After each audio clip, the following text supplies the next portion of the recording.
স্বামী ভূপানন্দ মহারাজ প্রণাম জানাই, শ্রদ্ধা নিবেদন করি এবং স্মরণ করি সেই সমস্ত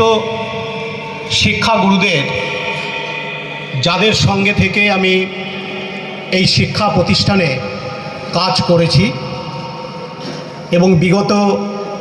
বেশ কয়েকজন শিক্ষক মহাশয় সত্যানন্দ লোকে যাত্রা করেছেন, তাদের আত্মার শান্তি কামনা করি। আজকের এই সম্বর্ধনা অনুষ্ঠানে উপস্থিত আছেন দুবরাজপুর শ্রী শ্রী রামকৃষ্ণ আশ্রমের শিষ্য সেবক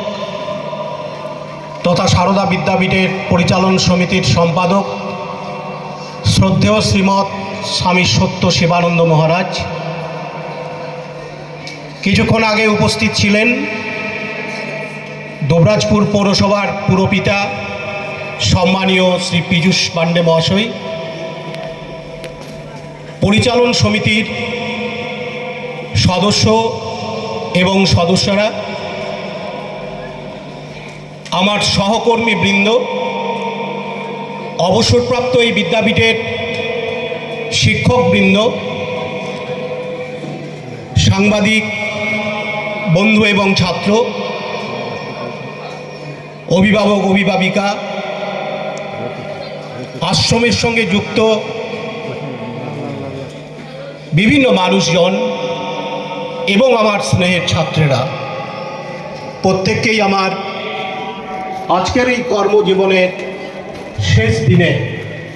অবসর বেলায় আমার আশীর্বাদ,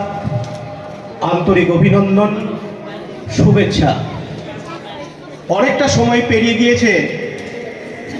এবং অনেক কিছুই আমার সম্পর্কে এই মাইক্রোফোনের সামনে থেকে বলা হয়েছে